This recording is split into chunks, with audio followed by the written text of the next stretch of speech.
is 1 o'clock and we have an appointment at 1 o'clock, and we love to start on time and we love to end on time. The only thing better than ending on time is ending a little bit early if somebody has an appointment. So, and I know you guys are busy agents. And first of all, I want to thank you for being leaders in our market center, being leaders in the industry, and for stepping up and always giving back and pouring into our agents and other agents and being a great role model to this world. So thank you guys, to Kristin Mann and Linda Jordan and Chris Hiller for being on this panel. So as people still get on, we're going to get started for sake of time.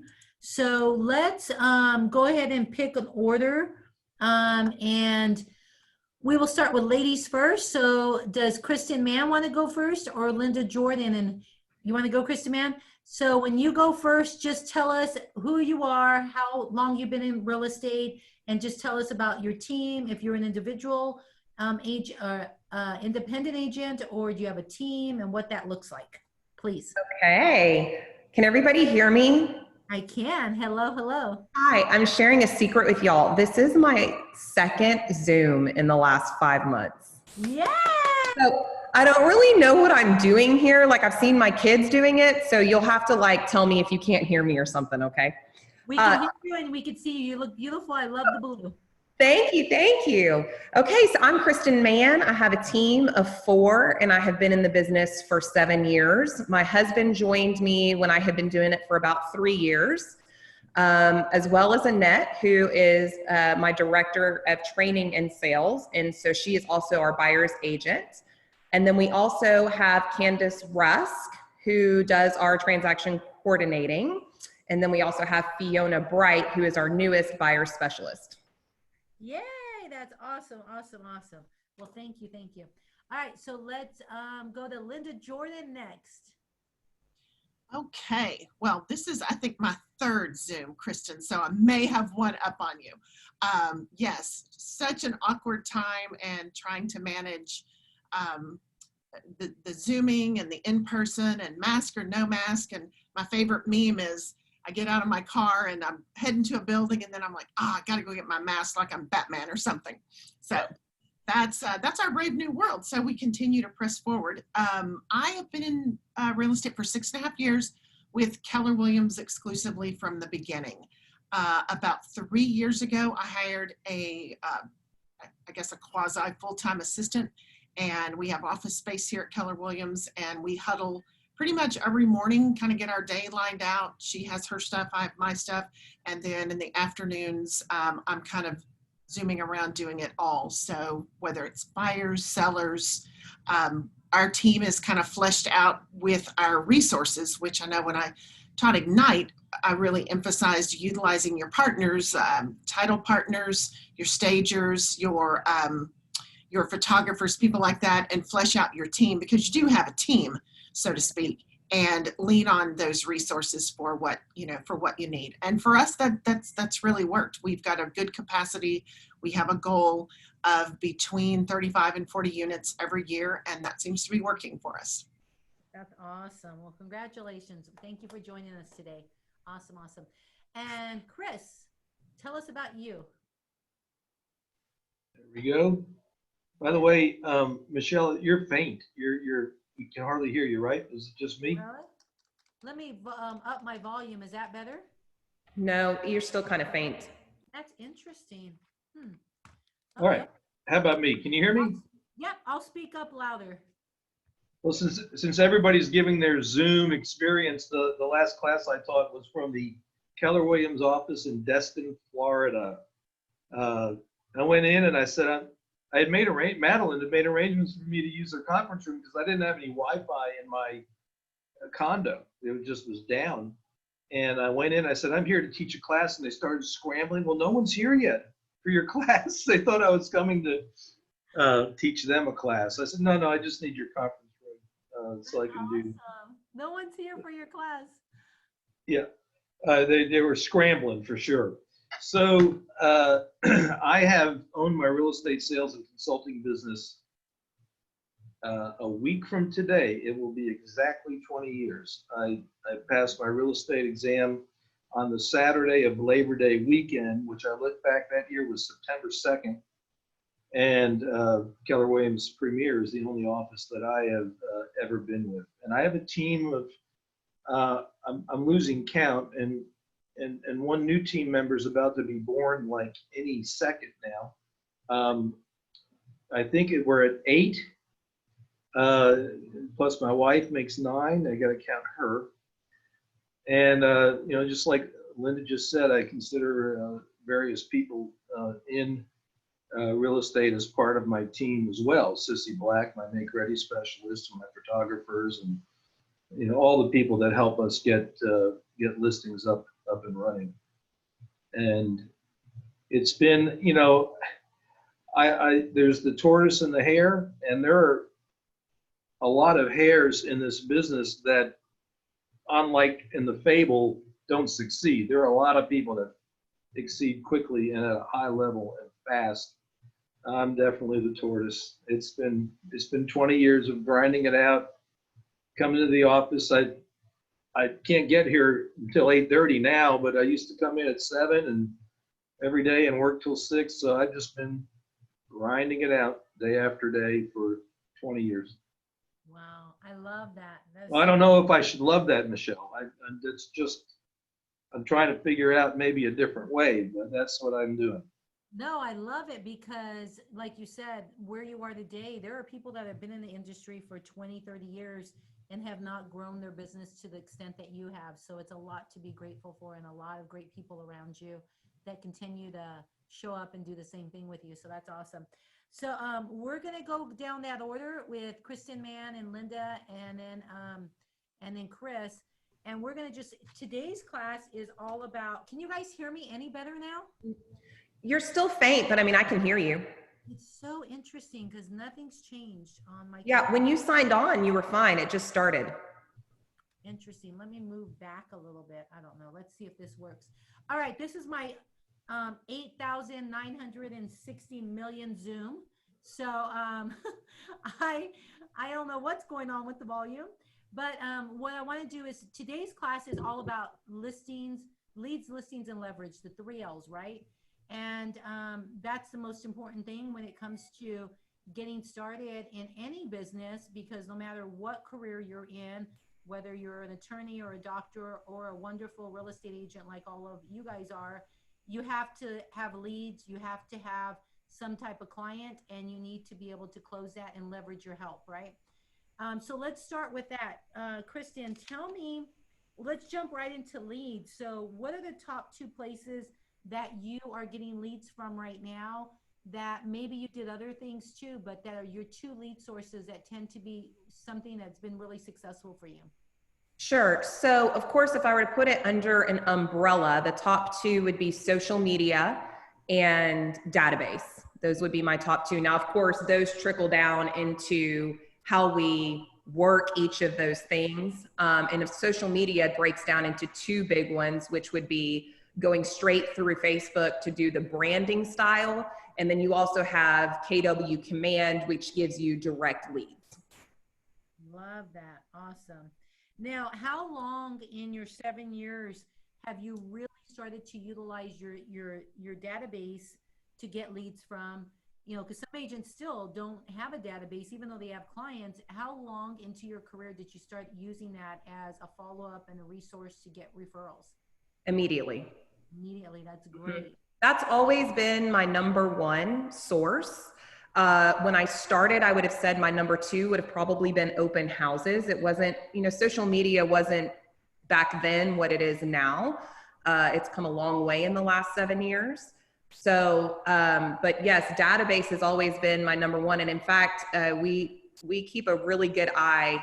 After last year, we keep a really good eye on where we're getting our leads from. And I think we're at 67% coming from database. Wow, that's amazing. Yeah. Wow, congratulations, because I was on a call with Gary, and I was listening to a call with Gary and another gentleman, and he said to get to 50 is a complete honor, but for you to be at 60 some, that's incredible. What are some of the things you're doing with your database, and how are you keeping up with that? That's a great question. So if I were to trickle those down into things, I think a lot of the times when we say the word database, especially in Ignite, people think phone calls. They just automatically assume that we're sitting here for 3 hours a day making phone calls. And although I do think that that's a very productive way to work it, it's not my style. And I do believe that there's many different styles to do the same thing and get, good results. But we put on anywhere from 4 to 6 events a year. So COVID has really taken a toll on us on getting creative because you're not allowed to do large gatherings since March.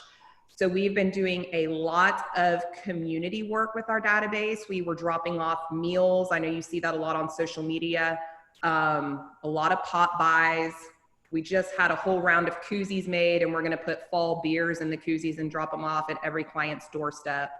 So 40% comes from people just calling us directly. And then, the other 27% would be coming from referrals from our sphere. So that is what makes up that number. Mm-hmm. That is so awesome. Well, and then we'll come back to the Facebook piece. And then I'm going to ask Linda, thank you, Kristen. I'm going to ask Linda Jordan the same question. What are your 2 main lead sources that you're using that have been successful for you? I mean, it tracks right along with the Millionaire Real Estate Agent, especially for an individual agent. And it is database or a sphere. I use those terms interchangeably because if you're in my sphere, you're in my database. Mm-hmm. So a sphere, and then client referrals, repeat and referral clients. Number 1 and 2 places. I love that. So let's go a little deeper on that. Do you know, and I know I didn't give you guys this ahead of time, do you know roughly how many people you have in your database? I have about 1,100 in my database. About 1,100 in your data bank. And then how are you keeping in contact, and how did you get to that number? How did you do that? How did you build to that? The database primarily came from my prior life. So when I joined KW, I essentially had retired from a corporate life. So I felt like I had a really good head start. I had about 850 names at the time. And so we've added to the database, of course, open houses. If I look at my 3-legged stool, open houses would definitely be up there as far as lead gen. But for me, open houses generates buyers. And if we're talking strictly listings, I'm leaning hard on the database for the referrals. How do you keep up with your database? Are you dripping a campaign to them? Are you dialing? Are you doing both? I do a little bit of both.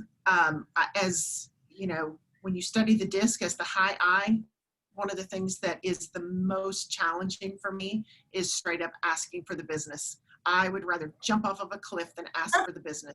So I do what I consider a lot more soft touches. I stay in front of my database with mainly Facebook, Instagram, and LinkedIn. And I post daily on those platforms. And so at any given time, someone on my database is going to see something that I've posted on those three mediums. Now, that's not me asking for business. That's a very passive way to stay top of mind. Absolutely. But it's working, so I'm going to try not to fix something that's not broken. I did this year, one of my goals was to embrace BombBomb. And so I started that at the beginning of the year, and then we went right into the pandemic. And so I've kind of pulled back on BombBomb because I don't want to be blasting people's email with things that I don't want to be tone deaf, shall we say, with what's going on. So I've backed up a little bit on the BombBomb. Can you tell the agents that may be new on the call what BombBomb is? It's a platform that you can purchase and subscribe to, and it allows you to send out video emails. Yes, it's really good. I know a lot of teams that use it and have had great success with it and really enjoy it. So yes, that's awesome. And I want to just yours is a little unique. You have a business that you have grown organically through a need that you had. Do you want to kind of share about your partners and what that looks like? Yes. So one of our other stools to our legs to our three-legged stool is a seniors component. And when I look at my business, about 65% of my business involves someone age 50 or older in the transaction. And so that is, that consists of people that are retiring or people that are moving from the suburbs closer to the city because they're 52 years old and their youngest kid just left for college and they don't want to commute from Kingwood anymore. So they're purchasing a home in the Heights or, you know, something like that, all the way to people that are in their 80s and up, and they are moving into assisted living, independent living, or memory care. So we put on seminars. We were holding bi-monthly seminars at the Cinco Ranch Library, the Maud Marks Library, and we were bringing in our resource partners to talk about the various aspects of senior moves. So I'm a seniors real estate specialist. I got that designation. Just recently did one where I'm certified for the HECM mortgage, which is the home equity conversion mortgage, and I'm getting certified in probate. So I work with probate attorneys, and I work with senior move managers, and I work with the senior communities in kind of a networking space and referral back and forth. I love that. That is so awesome. If somebody on the call wanted to get into a specialty like that, what would be your best advice for something in that space? You know, I would say explore it. For me, like you mentioned, it was very organic. I had a collision of personal and professional life with a senior move with my parents. So we built a home to age in place, which is one of the senior terminologies, with universal design, wide doorways, lever door handles, touchless faucets, you know, things like that to accommodate all sorts of things for aging. However, when my dad received his dementia diagnosis, dementia doesn't care how wide your doorways are. So we had to move them, you know, in a firestorm to Katy, and we had to address the needs of two people, one very healthy and one in need of skilled nursing. So you kind of have this, you know, split when you're working with an aging couple where health is going to dictate the needs of that couple and what that looks like. So you're essentially looking for housing for two or solutions for two. So that's sort of how it happened for me. And we sort of got an education that we were not intending to get, but we learned all sorts of terminology, and that kind of made us an expert. So I would say, you know, I think there's a complete untapped market with divorcing couples. I think that maybe someone that, you know, has experience, you know, either personally or in their family or the nuances of that, to partner with divorce attorneys. I think attorneys are a fantastic source of business. Really? But I think that you definitely need a relationship, you know, with an attorney. And I think it, you know, it takes time. When we talk about relationships, you know, you can go to BNI meetings, you can go to a rubber chicken luncheon every month, but if you don't do anything outside of that networking meeting, by the follow-ups, the coffee meetings, you need to go deep and go fast with your relationship to get that kick-started. My attorney called me this week and said, I've got another probate coming up. I'm going to need you to take a look at it. Gave me the address, gave me the timeline. So that's a natural partnership there. That's beautiful. That's awesome. Well, thank you for sharing that. Thank you. Thank you. All right. And Chris, can you tell us two of your top lead sources right now that you're using that are working really well for you? Well, I just want to say about Linda Jordan that she is really good with working with seniors, because she just helped a senior who's very dear to my heart get into their dream house. And that would be me. And so thank you, Linda. Yeah, sometimes I think that I have the double D market cornered. It easily over half of my listings are dead people or divorced people. This year especially, and Zeta's there nodding her head up and down. I would say that my two biggest sources of leads are, and this fits right into the 3 L's, are leads that come directly off of our listings. You know, we do a lot of lease listings, and we have some very skilled team members that can take a lease lead and turn it into a buyer. Osneda's on the call here. Last year she took a $2,000 a month lease lead and sold them a $400,000 house. That's skill. Yes. And not only that, but now Osneda's been with me for 2 or 3 years, and now the leases that she put people into, a year or two ago, are now buying. And so most of our leads do come from repeat and referral from our clients in Sphere, but also from leads that we get from our listings, and of course open houses. I would say the millennials on the team, Hannah and Teresa, they kind of got the Facebook thing going, and they have the social media thing going, and that has helped their business. They have gotten a lot of business from those sources. But frankly, Hannah's first couple of deals were from converting open house leads and doing a very good job at it. That's about it. Well, back 10 years ago, I was doing a lot more with my data bank, a lot more intentional calling, intentional reaching out. We were doing postcards. And I just seems like that now everybody on our team is spending their time following up with incoming leads and working their businesses. We're kind of swamped right now. I think you reach at some point, what I'm experiencing is you reach a critical mass, and frankly, the business that's coming right now into our team is really more than I can handle. So I released all my team people to start doing listings. I'm handing just listings to my team members, and of course buyers I've been handing to my team members for years. But I find more and more that I'm pouring into the life of my team members, and they're more my clients now, just out of necessity, really. Yeah, and that's what I love about all three of you. Linda is running a lean, mean machine with her one admin, with her also her partners outside of the office setting. And then Kristin Mann has several on her team, and then you have the larger team. So I like the variety of the three of you, because you are all busy and you're all doing things just a little bit different, but a lot of it is relationships. And that's what I keep hearing over and over through all three of you. It's relationships. Tell me what you're using to keep track of your data bank, and how big is it, Chris? Well, we do have it organized in Wise Agent. It's about, Sally would know the exact number, but it's about 850. It's not enormous.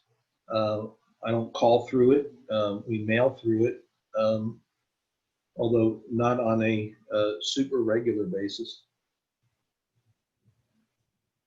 I'm not the Millionaire Real Estate Agent poster child, I'm sorry to say. No, I love the transparency, and that's good, because there's different ways to make money and there's different ways to lead generate. And as long as you're doing it, that's what's important. You're getting calls now because you've been in the business so long and you've done it well, and people are sending you referrals.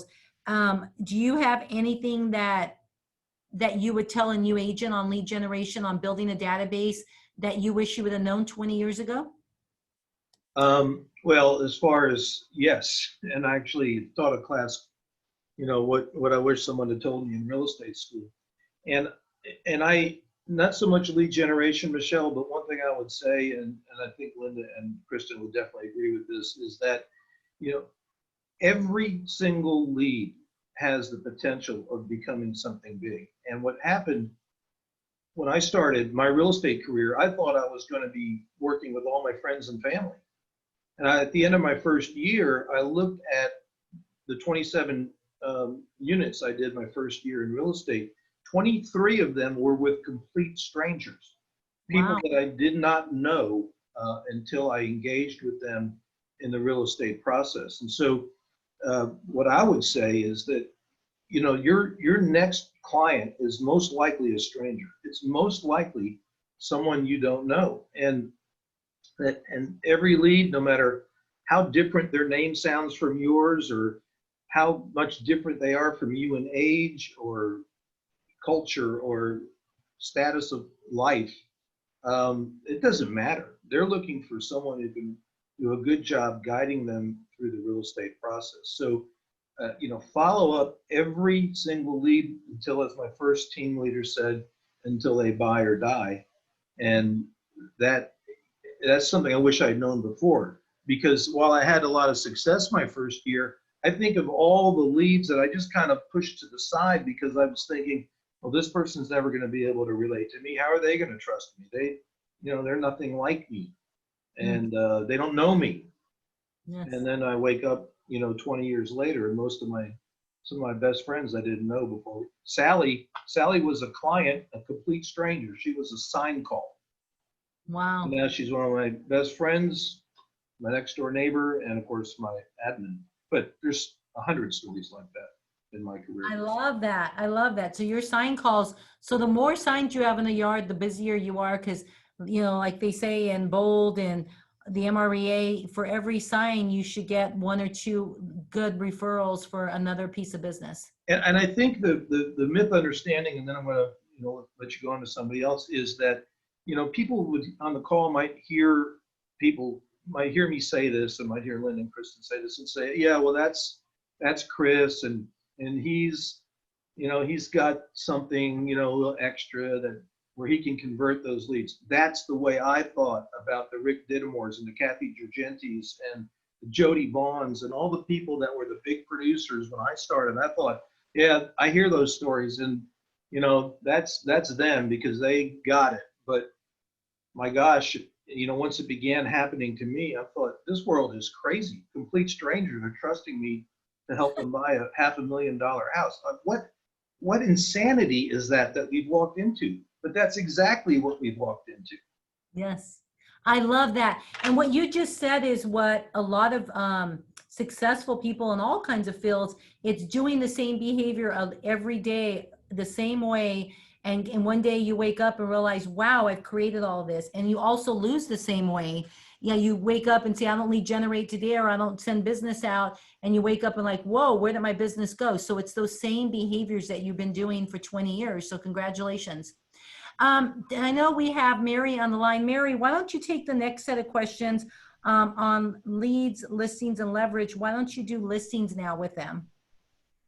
Yeah, perfect. Awesome. So we've been talking, and they've also mentioned the Millionaire Real Estate Agents. So there's 2 sections in the MREA, starting on page 67 of the MREA, and then starting on page 97. So 67 and 97 really dive deeper into the conversations we're having today. But Kristen, we're going to go to you first. I'm looking at my screen. There you are. So tell us about your listings. How do you take listings, and what sets your team apart in taking listings so you can leverage your business? Okay. I'm assuming it's my turn and I lost internet for a minute. I'm so sorry. It's the joys of living in Fulshire. Can you repeat the question? Yes, absolutely. So how does your team take listings? And once you take the listing, what sets your team apart to getting those listings sold? Okay, so I think this would probably be a really good question for Todd, because he's been working on our listings for the last 4 years. But typically, once we get the phone call, he will handle them directly. He handles all of the listings for the whole team. Our buyer specialists do not. They strictly work with buyers, and they get a referral fee if they get a listing. And I think what sets us apart would probably be, I am a huge believer in pre-listing preparation. And I don't know if that really separates us apart from KW Premier agents, because I feel like that's how we're trained.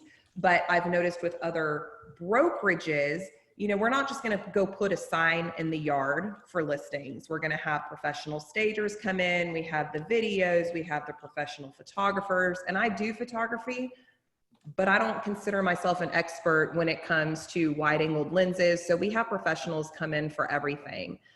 For us to list a home costs us a good amount of money. We have the professional sign put in the yard. But then on top of that, I would say it's probably the social media presence of your listing once we have it listed. Perfect. Okay, and the same question to Linda. How do you take listings? And once you do take a listing, what is it that steps your listings apart from other listings on the market? I was going to say, I'm going to be walking in lockstep with Kristen here with maybe the KW Premier, training. And I don't know if this is from mimicking, other more successful agents when we started, but there's just no compromising on the quality of the sign that goes in the yard, the professional photography, the video, the aerials where it's required, a robust open house schedule.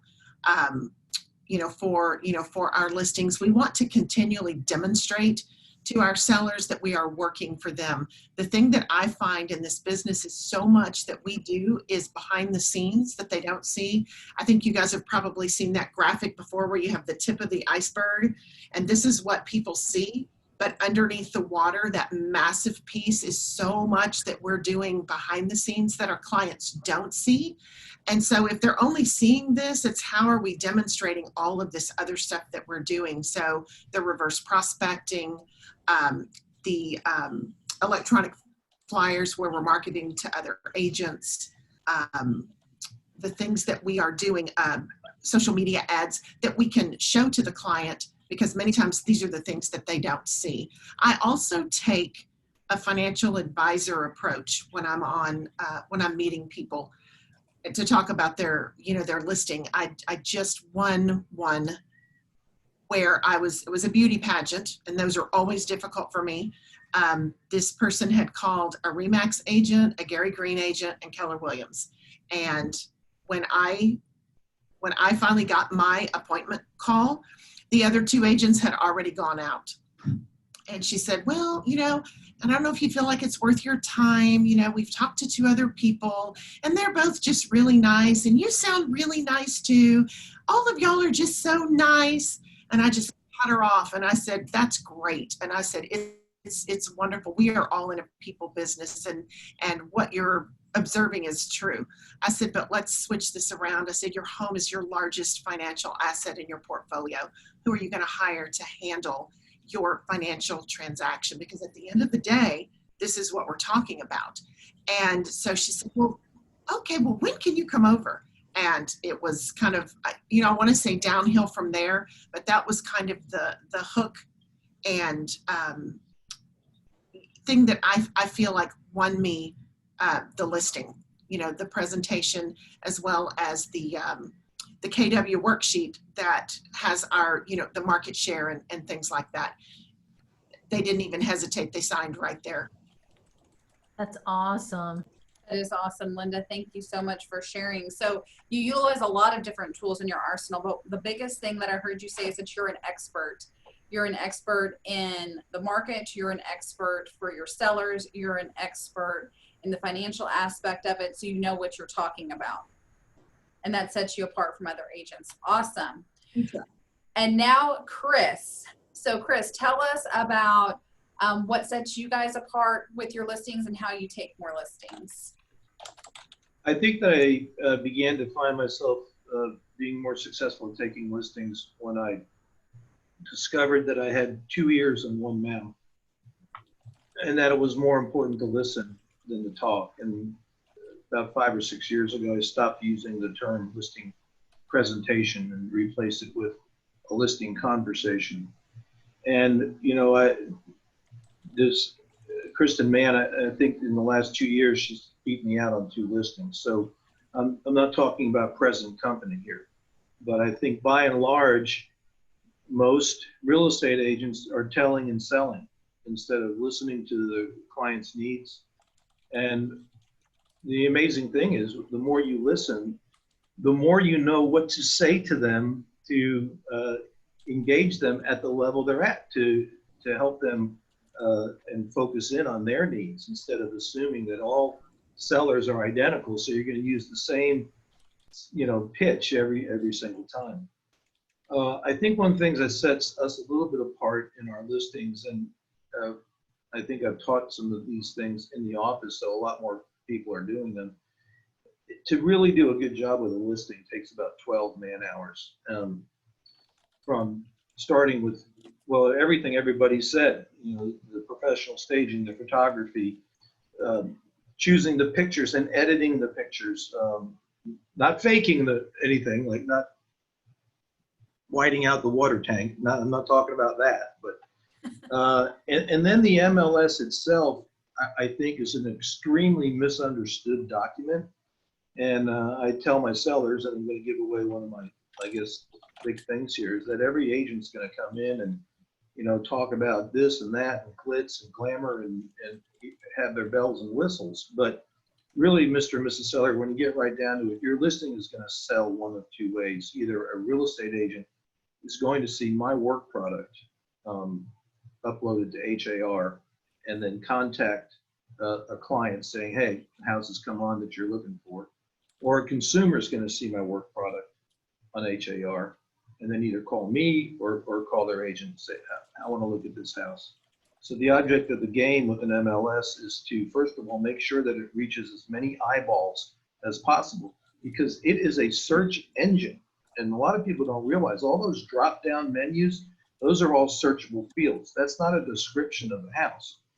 And in addition to that, you want to engage them and bring their curiosity up and cause them to want to come and see the home. I'm kind of going into my philosophy about listings, but I think a complete MLS, listening at the listing conversation rather than talking, has set us apart a little bit. Perfect. Awesome. Thank you so much for sharing, Chris. So 3 similar and yet different approaches, right? But overall, it's really figuring out and listening to what the client's needs are to set yourself apart to take the listing. And then Michelle, back to you. So you're going to talk about leverage. Okay. Thank you, Mary, so much for that. Thank you guys for those great answers. That's awesome. Thank you for taking care of your clients and all those listings you guys do. So on leverage, let's talk about leverage. You guys all have leverage to some degree, but besides your partners, your title companies, your mortgage companies, your inspectors, those are all your partners. Let's talk about when you decided to hire your first hire. What did that look like? Was there fear in there? And not knowing the right time, you know, how long did it take to get an assistant? Let's start with at least that piece. So Kristin Mann, let's talk about that first. Okay. So I would say the very first time I realized that I was going to need to leverage was, I think it's associated with your big why, right? And my big why has never been money. And I've changed the way that I've said this, because in the past I used to say money didn't matter to me. And let's be honest, that's completely false. Money matters to all of us because it's how we support our families and we do the things that we enjoy doing. Yes. But my big why was travel. I love, love, love to travel. And I went on a vacation. I took my mom for her 60th birthday and I paid for the whole trip. It was the first time I had really made a good enough money to support my children and do something really nice for my mom. And the whole time we were on the trip, I was on the phone the whole time. And I was upset and the client was upset and I wasn't there. And the whole trip I was trying to manage my personal life and my work life. And I decided for me personally, if this is my big why, this is causing me more stress and I don't have a high quality of life. So I knew then after a couple of years that I definitely wanted to start a team to leverage my time to give me the traveling time. Of course, as most of you know too, I have 3 children and I went into real estate when my twins were only 1.5 years. It was my first job after going back to work. So I also knew that I needed the flexibility. And by the grace of God, thank gosh that I'm not the one working with clients anymore with COVID, because guess who's been home with the kids since March? This lady right here, right? So I think you have to really sit back and say, what's important to me? Where do I want to go with the money that I'm making? Meaning, what do you want to do? Is it for savings? The other thing I want to add here that nobody told me, and Chris, you may disagree with me, but from my personal experience, and I've shared this with a lot of y'all, in 2019, I was almost put out of business because I expanded too fast and nobody had really taught me how to run a business, right? Like I knew how to be a realtor and I knew how to take care of the clients, but as far as running a business and making sure that I was handling the money of the business well and how to handle my accounts and when to let people go and when to keep them, all that I had to learn and make mistakes. And I ran out of money. I ran out of money learning, right? And what people don't realize is when you start a team, you make less money. I mean, you do. I mean, it's just like a business owner. You make a little less money at first to get enough leads going to where you can support your team. And I think the first 2 years were great. The third year, we really struggled. And we were literally one sell away from having to both go out and get new jobs. We went through all of our savings. So, you know, just figure out what your big why is and figure out how much you want to leverage, but really stay in tune with the money that's going out as well as the money that's coming in. I love that. Thank you for your transparency. Can I respond to Kristen? Absolutely. I don't know what there is to disagree with her about. A team, my team has grown organically, and I don't consider myself as having a really large team. Now, if my wife had her way, I'd have a Lance Logan, 60 people on my team. She just wants me to keep expanding it. But the idea of a team, well, I guess it's Linda's turn, but yes, at first you do take that step backward, but you're looking at building a business instead of, this transaction is going to provide me with a paycheck. And that's a good way to realize when you have made it in this business, when you don't see your commission as your paycheck, but you see it as revenue for your real estate business. And I'm going to let Linda have her turn, and then but I agree with you, Kristen. And I've been there too. At the beginning of January, I was, people have heard, I went back, my wife and I were doing open houses every week. We were needing to generate some business. I appreciate that. Thank you. That's awesome. Well, thank you, Kristen. That was awesome. That was great. What I heard in that is you took some steps forward, and, if you're not failing, then we're not taking big enough risk. And I used to say, oh, I'm there, there's no option. I'm not going to fail at this. Well, then you're not taking big enough risk. And when you can say you made some mistakes, you've fallen down, scraped some knees, busted some lips, and it's hurt. And now you got back up and did some more stuff. Congratulations. That's awesome. All right, Linda, let's talk about your leverage. Let's talk about how far were you into the business, and is Laura your first hire? Yes. Laura's my first hire, and I hired her. I'm trying to remember when she started with me, 19. We started talking in late 2017. And I know Laura because both of our kiddos were at Cinco Ranch in the band. Her son's younger than my kiddos, but she was an incoming freshman mom, and I was like a senior mom, and we were both volunteering in the band and supporting. And I found out that she had worked at Gary Green. She's got an entire gaggle of friends that are all agents or assistants over at Gary Green. The lady she was working for stepped kind of out of production and into, I guess, leadership or training or something over there. And so Laura kind of was laid off. And when I started talking to her in late September, I was drowning. I was just absolutely drowning. I had reached capacity. I was working 7 days a week. My kids were calling me a workaholic. They roll their eyes every time the phone dings, and, it was that whole thing. And so I was desperate, absolutely desperate for someone. And she finally committed to doing it because she felt like, she couldn't leave her Gary Green people. She needed, I guess, kind of like their permission and blessing to come, work with me. And so she started working with me, and we just sort of picked up the ball and ran with it. I can't believe she's been with me as long as she has, because she still feels new to me. I still feel like, oh my God, I have an assistant. I'm so happy. I love that. That is so awesome. What fears did you have to get over about hiring somebody? Making a commitment to a paycheck for someone. Yep. I love that, because that is the number one thing agents struggle, including myself when I was an agent. So how did you get past that? I just jumped. I couldn't. I knew that I needed her, and you know, she's part-time. I knew that her life and death did not depend on me, and that if something just, you know, went south and I couldn't support her any longer, that was not the end of the world, you know, for her, because she was primarily a stay-at-home mom.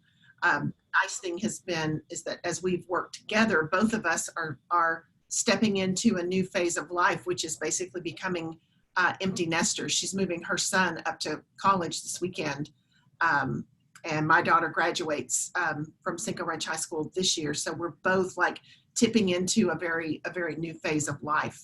But I'll go back to what Chris said, and I really like that, is looking at the commission checks that come in as going into your business bank account. And that's what you run your business off of. It's not your individual paycheck.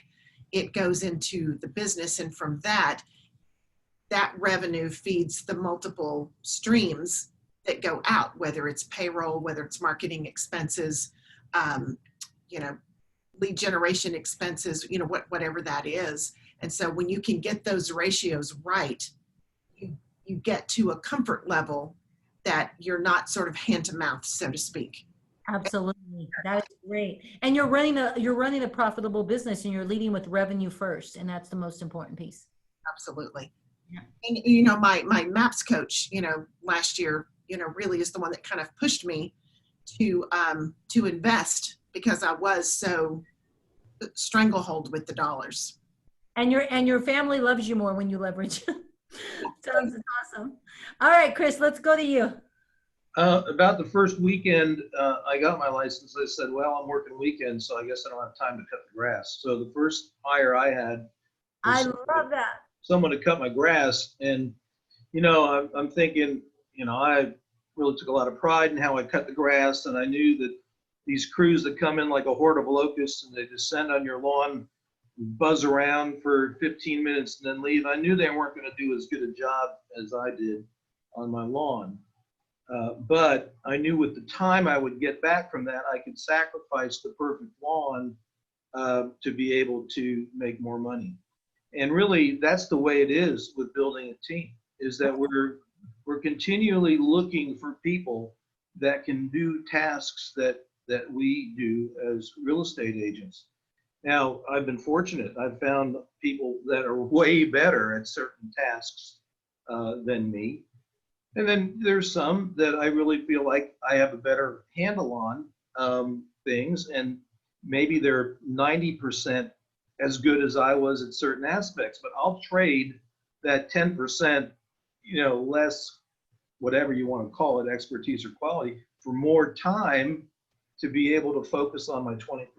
And so, you know, building a team is a constant discovery process of, you know, I used to do my own staging, my own make ready, my own photography. I was so proud of my pictures. That was just, you know, ridiculous. And even proud of my MLS presentation. And now I have somebody that pretty much handles that for me. But, you know, and getting back to, maybe you wonder why I do, my team people do listings. I woke up about a year ago and I realized that, my gosh, I have a real estate business right inside of the walls of Keller Williams. I mean, I am out producing some very well-known name boutique firms, in standalone firms in the Katy area. And I said, now, when someone comes in and sits down with Michelle doesn't say to them, you know, we don't want you to do any listings right now. We just, you know, we're just going to let you work with buyers.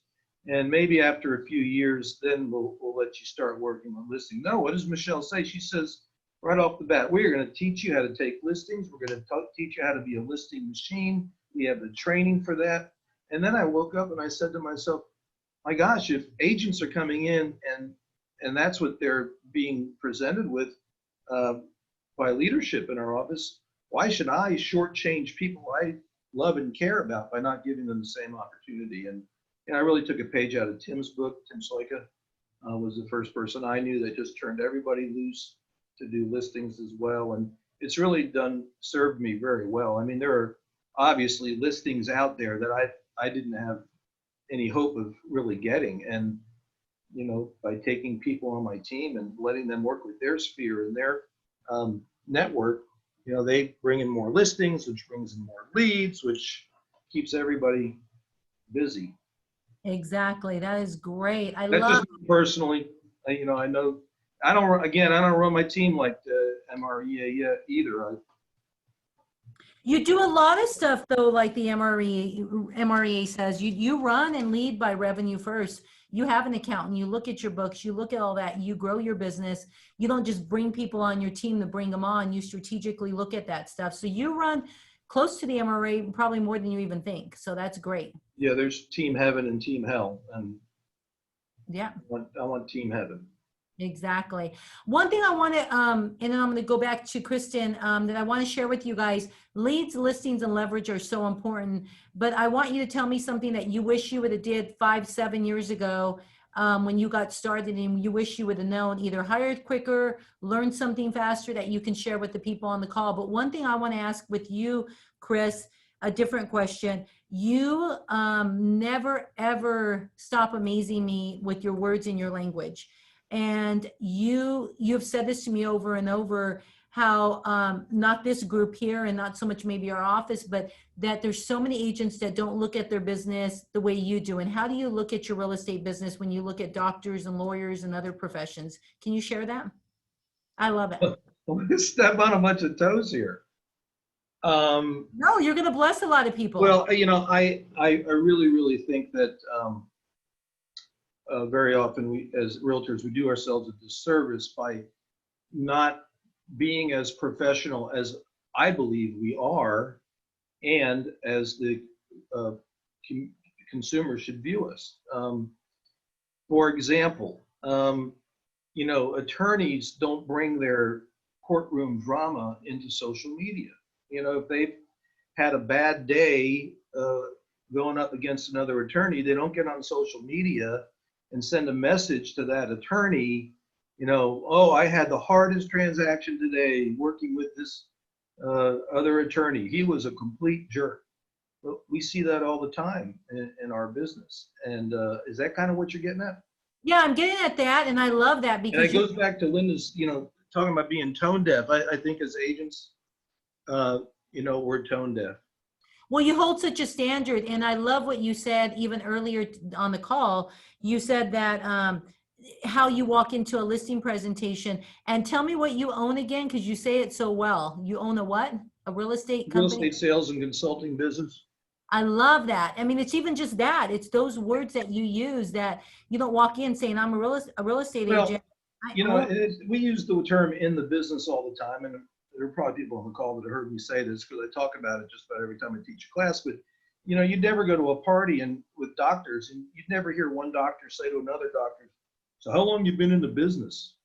You know, the doctors just don't talk to each other like that. Neither do lawyers or accountants. They might say, "How long have you been in your practice?" or "How long have you owned your dental practice?" But they don't say, "How long have you been in the business?" And I would say, you know, that's what two hookers say to each other on the street. You know, we are our professions. But I do want to say some. I'll go ahead. Never mind. Somebody else's turn. I love how you say, so hello, Todd. Hello. Thank you for running a big team with your wife and everyone else. That's awesome. Thank you, thank you, thank you. Chris, I want to change my words. How long have you owned your business? That's going to be my new word. How long have you owned your real estate sales and consulting business? Yeah. How long have you owned your real estate sales and consulting business? So Kristin Mann, let's go back here. What I want to do is I want to go through quickly. I want to tell the people that being in the business after 6 or 7 years and working with your husband, what are some things that you said, man, if I would have just knew that at the beginning, how much pain would I have saved myself and where would I be today? What is that? Don't be afraid of marriage counseling. I love that. But in all reality, it's true. It took us a good 3 years to get used to working with each other. I think we finally have it down now, but it took a long time. Okay, so I wrote down some bullet points real quick.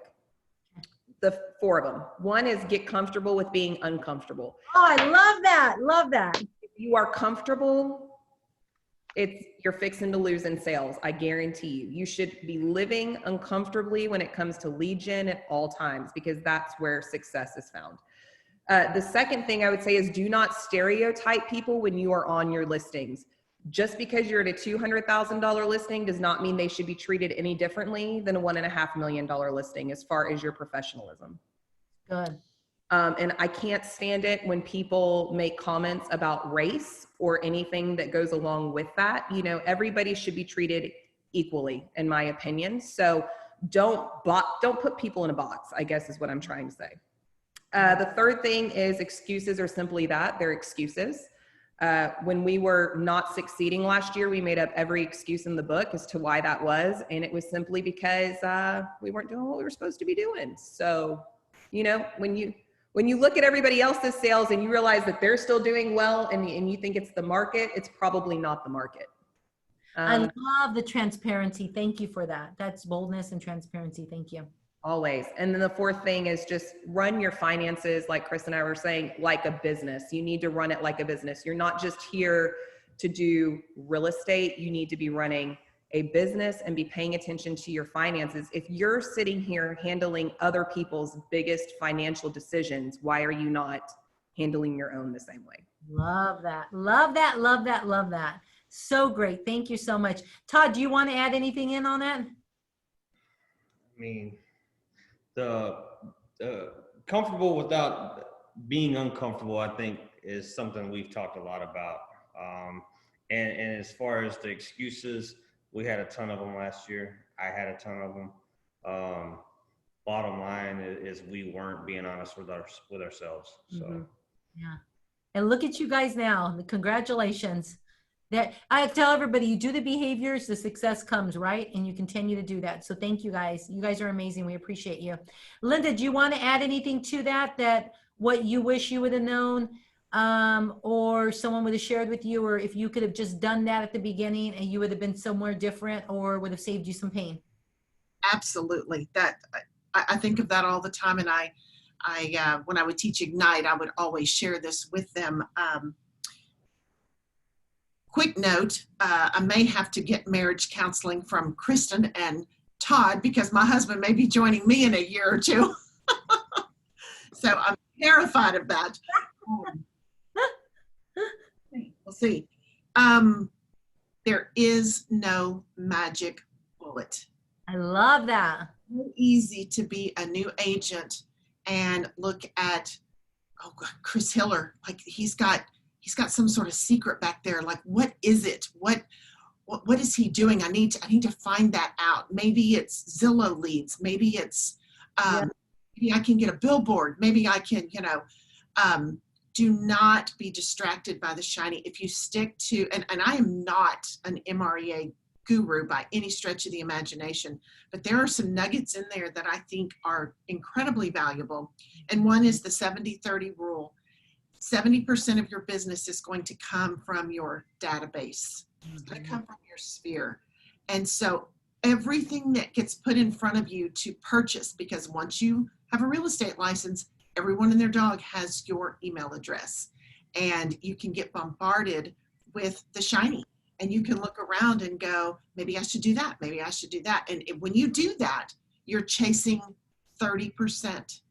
Don't chase the 30. Focus on the 70 and you will build a respectable business. It's literally the difference as to whether you make it in this business or not. I love that. That is wonderful. Thank you for that insight. Thank you. That's great. Chris, what do you want to add in the last 30 seconds? Something you wish you would have known or did? 30 seconds. If someone had told me, don't underestimate what one listing can mean to your business. You have to think big. You have to think that this little listing that you have right now could pay off not only now, but lead to something down the road. So in 2003, I listed my neighbor's house. It really sucked because it was a reload, so I had to give 40% to Cardis. And I ended up with a $4,500 commission that I had to work really hard for, but that was Dave. and Dave led to Brad, and Brad led to Steve. These are all clients. And Steve led to Joella, and Joella led to Ed, and Ed led to Joe. And in 2014, I met Carol from Joe, and that's when I got my biggest commission ever at Wow. 65,000, which some people on this call may have gotten, you know, that might be nothing compared to their biggest commission. But that little $4,500 relo that was like, where do I pay this relo? 11 years later, $65,000 deal. So. Well, that is incredible. Thank you guys for all these wonderful nuggets. You guys are such a blessing and a gift to this market center and to me and to everyone on the call. We pray a successful 2020, that you'll finish strong. And we love you guys, and we couldn't thank you enough for giving back to us. Continue success and continue showing up big and living big lives. Thank you guys. Thank you. Bye. Bye-bye. Thank you. Thank you. Thank you, Linda. Thank you, Kristen. Thank you, everybody that signed in and came to. Thank you, everyone. Thank you, Chris. It's good to see y'all. Bye. You're so beautiful, girl. You're so beautiful. See you soon.